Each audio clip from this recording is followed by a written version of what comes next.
Everyone is interested in the narrative of Alexei Navalny, the leader of the Russian opposition who is currently in prison, and his unexpected death at the age of 47. It's a tale of a society that doesn't care, of careless brutality, of hopelessness, and of individual family tragedies. A tale about the Russian government is also at work here, both in terms of its reputation, because many people had the same views regarding Navalny's death's cause, and its structure, due to the fact that it does not accept competition. His father, Anatoly Ivanovich, was a communications officer in the Russian army.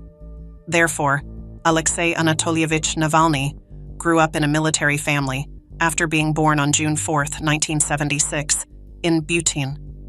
Although he spent part of his childhood in Moscow's several military enclaves, he and his grandmother also enjoyed summers spent in the countryside near Chernobyl, Ukraine. It is likely that Navalny's early exposure to military corruption and inefficiency shaped his later work, especially his focus on anti-corruption efforts within the Russian government. He continues to be a major player in Russian politics and activism, despite the fact that he has been imprisoned and dealt with legal troubles several times for his outspoken criticism of the Russian government. Navalny earned a law degree from Russia's People's Friendship University in 1998 and went on to get a master's degree in finance from the State Finance Academy in 2001. As a World Fellows Program participant in 2010, he spent a semester at Yale University. 2 children were born to Navalny and Yulia Abrosimova, a boy called Zakhar and a daughter named Dasha Navalnaya, who started her undergraduate studies in September 2019 at Stanford University. Starting in 1998, he made his home in a 3-room apartment in the Marino district, which is located in the southeast of Moscow. Her current stage name is Yulia Navalnaya, and she is well known for her staunch support of her husband's anti-corruption efforts. Navalny used to be an atheist until he became a Christian in the Russian Orthodox Church. The feeling of being part of something large and universal is something he receives as an Orthodox Christian, he adds. Alexei Navalny took legal and finance courses before running for office. He rose to prominence as a blogger and anti-corruption campaigner, and he is now a prominent figure in the opposition to Vladimir Putin's United Russia Party. Navalny came to fame in large part due to his blog and other endeavors that sought to expose corruption inside the Russian government. A conviction for embezzlement, which Navalny and his followers saw as politically motivated, prevented him from running for president of Russia in 2018, when he announced his desire to do so. Over the years, Navalny's activity led to several arrests, as he persisted in criticizing the policies and practices of the Russian government. Along with many others, he holds the Russian government responsible for the attempted nerve agent poisoning that occurred in August of 2020. Returning to Russia in January 2021, Navalny was immediately apprehended, disregarding the risks he had taken. Subsequently, he was subjected to a deluge of legal proceedings, culminating in several convictions and jail terms that would exceed 30 years by August 2023. Yabloko, the Russian United Democratic Party, was Navalny's political affiliation when he began practicing law in the late 1990s. He rose through the ranks to become the Moscow branch's deputy chairman until being expelled in 2007 for his nationalist sentiments that alienated the party leadership. In his post-Yabloko life, Navalny spearheaded Russia's national liberation movement, which advocated for stricter immigration policies. He gained notoriety for calling for the deportation of Georgians during the 2008 Russo-Georgian War, and he shot an assailant wearing a traditional Middle Eastern keffiyeh in a pro-gun rights video. Navalny advised Nikita Belik, the governor of Russia's Kirov Oblast, in 2009. Following his meteoric rise to fame on LiveJournal, Alexei Navalny exposed corruption inside the Russian government. While a vital pipeline was being constructed, he issued a damning report in November 2010, accusing the state oil transport business Transneft of stealing $4 billion. The anti-corruption movement in Russia saw Navalny rise to the forefront after this discovery, which marked a turning point in his activities. Navalny took a risk in the weeks after this expose by launching Rospil.net, a website where anybody could report wrongdoing using publicly available government contracts. Navalny's clever utilization of internet platforms encouraged transparency and mobilized a large portion of the population to fight against corruption. Navalny, sidetracked by the risks of his campaign, founded the Anti-Corruption Foundation, FBK, the year after. Initiating conversations about systemic corruption, the FBK embarked on the challenging task of studying the complicated webs of state funding with a dedicated squad of investigators. Their findings were published via YouTube films, which attracted viewers and sparked debates.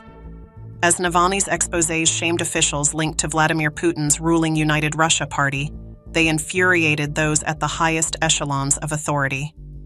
In 2017, a video that was very critical of then-Prime Minister Dmitry Medvedev's lavish lifestyle and illicit wealth went viral, garnering over 40 million views. It served as a strong reminder of the wide gap between the political elite and ordinary Russians. In response to Navalny's relentless pursuit of truth and accountability, however, the Russian government, wary of his growing influence, instituted a number of administrative and legislative measures meant to silence his critics. The FBK was formally labeled as an extremist group in June 2021, which devastated one of the most powerful anti-corruption groups in the country and dealt a devastating blow to Navalny's cause. As a symbol of resistance and refusal to be silenced by authoritarian oppression, Navalny never wavered in his battle against corruption. The brutal repression of Navalny and his friends by the Russian government shows how perilous it is for activists to challenge long-established power structures in the country.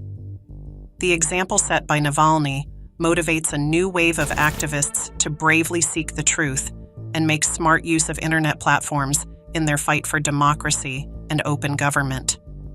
Even if Navalny is being kept silent for the time being, his story represents the never-ending fight for responsibility and justice in modern Russia. Alexei Navalny shot to fame after his imprisonment in December 2011 for coordinating anti-Russian election rallies. Much of the youth support for his activity came from his scathing criticism of the ruling United Russia Party, which he dubbed the Party of Crooks and Thieves. Navalny was reportedly charged in 2013 with embezzling $500,000 from a state-owned lumber firm. He campaigned for mayor of Moscow that year after being released on bond. However, his ambitions were dashed when he and his brother Oleg were detained once more for allegedly embezzling funds from further Russian enterprises. His brother was jailed, but Navalny got a suspended sentence. After the Russian Supreme Court overturned Navalny's first conviction in 2016, the legal climate altered, and he announced his campaign for president in the 2018 election. A retrial for the accusations from 2013 led to an extra suspended sentence, which hampered his political ambitions.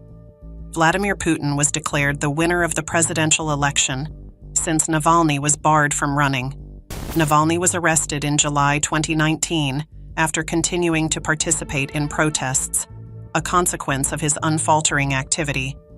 He went on to develop the Smart Voting platform, whose stated goal is to back opposition candidates who can hold their own in elections against United Russia candidates. As a result of his bold campaigning in 2021, Navalny became famous across the world and was even nominated for the Nobel Peace Prize. The Sakharov Prize for Freedom of Thought was bestowed on him by the European Parliament later that year. Alexei Navalny had to make an emergency landing in Omsk, Russia, after a major health crisis he had in August 2020 on a trip from Moscow caused things to rapidly spiral out of hand. Despite the gravity of his condition, Navalny was ultimately granted medical treatment in Berlin. There, physicians determined that he had poisoning, more precisely, from the nerve toxin Novichok, which is believed to have originated in Russia. Navalny embarked on a quest for justice after being discharged from the hospital, which occurred around 1 month later. He embarked on a mission to uncover the organization responsible for his attempted assassination by collaborating with various news outlets and the London-based research group Bellingcat. The Federal Security Service (FSB) of Russia is a strong institution known for its engagement in issues related to national security. Despite several challenges, Navalny and his associates discovered information that implicated members of this agency. The fact that Navalny was able to have an in-person conversation with one of the suspected killers stands out as an important component of his research. Navalny skillfully utilized a sequence of actions to obtain a phone conversation with a security agent who was involved with the poisoning case. Navalny skillfully used cunning and strategic questioning to coax the guy into disclosing crucial details concerning the nerve agent's administration. Much to his astonishment, his dogged determination and lightning-fast reasoning were rewarded when he learned that the poison had been sprayed onto his underwear. The nuance of the attack was illuminated by this disclosure. There was a worldwide outcry against the use of chemical weapons for political purposes after Navalny's investigation revealed shocking information. The attack's audacity and Navalny's meticulous follow-up on it were a sobering reminder of the ongoing dangers of state-sponsored aggression. And many more, both in Russia and beyond, were moved by Navalny's courageous fight for justice. People of various backgrounds rallied behind his cause and demanded more responsibility from the Russian government in response to his steadfast dedication to justice and truth. Russian authorities subjected Navalny to relentless harassment, threats, and even jail, but he remained steadfast in his mission to punish those guilty for his poisoning. The need to stand up for democracy, human rights, and the rule of law in the face of authoritarian governments was further highlighted by Navalny's case. The dangers of speaking out against injustice in environments where dissent is violently and repressively repressed were also brought home to him by his encounter. Still, Navalny would not be quiet and continued to call for a more transparent and responsible rule of law in Russia.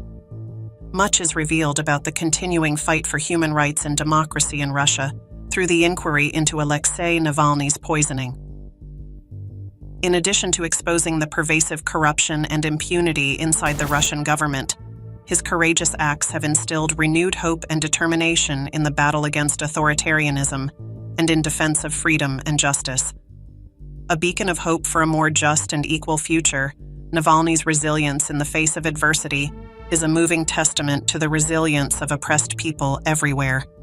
Navalny's tumultuous journey began in January 2021 when he was apprehended for violating the conditions of his probation upon his return to Moscow. Although Navalny's courage remained unshaken, the court swiftly handed down a sentence of 2.5 years in jail.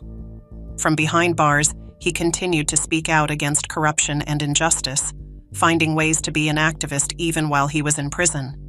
However, Navalny's suffering took a troubling turn in March 2022 when, following a hunger strike to protest his imprisonment circumstances, he was sentenced to 9 more years in jail on allegations of theft pertaining to his anti-corruption foundation. Navalny, resolute in his mission to expose the pervasive corruption plaguing his nation, refused to be silenced, even when his protest had bodily repercussions. Navalny endured more difficulties in 2023 upon his sentencing, marking his 3rd consecutive year of judicial involvement. His conviction on this charge of extremism was largely believed to have been influenced by political factors. The sentencing was shocking, carrying an additional 19 years in jail. For those who shared Navalny's goal of a more equitable society, his steadfast dedication to justice shone through in the face of mounting pressure and relentless prosecution. The story of Navalny's disappearance during his transportation to an isolated correctional camp in the Arctic Circle first surfaced in December of that year. Concern and censure were commonplace, as his whereabouts remained unknown for almost 2 excruciating weeks. The news that Navalny was alive, but in a precarious state, finally spread. Even though his lawyer tried to ease his fears, many concerns about his abduction and treatment in detention remained unresolved. Navalny became a symbol of resistance against authoritarianism due to his unflinching will to question the status quo, even at tremendous personal sacrifice. He persisted in speaking up for democracy and human rights, despite attempts to censor him, and his words resounded far and wide. The global community took notice of Navalny's situation during his experience, which led to strong criticism of the Russian government's suppression of dissent. His legacy, which continued even while Navalny rotted in jail, was a monument to the power of the human will to resist despotism. Navalny's narrative inspired many who dared to stand up to the repressive powers who wanted to stifle free speech and opposition. His unfaltering bravery in the face of hardship is an inspiration because it shows how far one person can go in their fight for justice. Premiering in 2022, the documentary Navalny delves into the life of the campaigner during his recovery in Germany following a poisoning event that almost claimed his life. It also details his courageous choice to return to Russia in the face of incarceration threats. At the 95th Academy Awards in March 2023, the picture took home the coveted trophy for Best Documentary Feature Film, which was met with mostly positive reviews. In his acceptance address, director Daniel Roher emphasized the importance of standing up against authoritarian governments and dedicated the prize to Navalny and all political prisoners throughout the world. In an appeal for global unity against authoritarianism, Roher echoed the thoughts of the millions who have looked up to Navalny's resilience. In addition to her husband Navalny, Navalnaya's wife, Yulia, mounted the stage at the Oscars to demand his release and show her support. She lamented Navalny's unjust incarceration, noting that he had been held merely for defending democratic values and telling the truth. Yulia kept believing in a brighter future for her family, even though they had to go through a lot. She imagined a Russia where her husband could be with his family again, free and democratic, inspired by millions of people around the world to stand up against authoritarianism and defend democratic principles. The film Navalny sheds light on Navalny's remarkable journey as an activist and his dogged pursuit of justice despite oppression. The documentary is a sobering reminder that the fight for democracy and human rights is far from over, not only in Russia, but throughout the world. The documentary pays tribute to Navalny and the other political prisoners by giving a platform to their words and drawing attention to the critical need to safeguard basic freedoms and rights in the modern world. Audiences are moved by Navalny's narrative because it shows personal bravery and has worldwide political significance as a symbol of the fight against oppression and the never-ending pursuit of equality and decency for all people.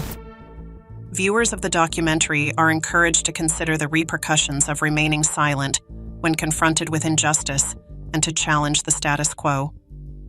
A more fair and equal society is the goal, and it's a rallying cry for everyone to do their part, and behind the brave souls who are willing to sacrifice all for it. Viewers are compelled to reflect on their own responsibility in advocating for accountability and justice as they contemplate Navalny's path and the obstacles he has encountered. The film Navalny gives people hope and mobilizes them to take action in the struggle for democracy and freedom all over the globe, with its deep insights and moving storytelling. Everyone who believes in the intrinsic dignity and value of every human being may find hope in Navalny's message, which resonates well beyond the walls of a movie theater. Beyond being a documentary about a single man's fight, the film serves as an inspiration for the strength that can be achieved by unity, bravery, and perseverance when faced with hardship. The Russian authorities announced the death of 47-year-old campaigner Alexei Navalny on February 16, 2024. Neither his family nor the official cause of death have been announced. According to the statement, Navalny suffered a sudden illness while walking and lost consciousness, and resuscitation attempts had been unsuccessful. Russians and people everywhere are mourning the loss of Navalny, even though the Russian government has officially acknowledged his death. During a press conference, U.S. President Joe Biden said, "Make no mistake, Putin is responsible for Navalny's death." The Washington Post reports that the Kremlin has strongly denied any involvement in Navalny's alleged death. Much speculation and debate has surrounded the purported death of Navalny. Navalny appeared well received in a judicial appearance the day before the news. The unexpected and sad events were in stark contrast to the film of Navalny, laughing, smiling, and joking with the judge and his lawyer. Navalny, a prominent member of the opposition, had long been an outspoken opponent of the regime of Russian President Vladimir Putin, exposing corruption and demanding democratic changes. His unexpected passing has reignited global and Russian worries about political persecution and human rights abuses in Russia. The bold defiance of the Kremlin and Navalny's activities led to both widespread praise and fierce condemnation from the Russian government. He almost escaped nerve agent poisoning in August 2020 after receiving medical treatment in Germany. He was the intended victim of many assassination attempts. Many are demanding answers about the Russian government's openness and accountability, and have called for an independent investigation into the events leading up to Navalny's death due to the circumstances surrounding his death, which include contradictory reports and a lack of official information. The memory of Navalny, who fought relentlessly for a free and democratic Russia, will live on in the hearts and minds of those who follow in his footsteps. Those who knew and loved him, those who respected his bravery and commitment to democracy and justice, are understandably grieving his supposed death amidst the outrage and funeral rites. The world is still reeling from the news of Navalny's death, but there's a renewed sense of urgency to punish those responsible for his death and carry on the quest for a more just and fair future for Russia and its people. Thanks for your attention. Please leave a comment, like and subscribe to the channel, or email at crimesabroad@outlook.com.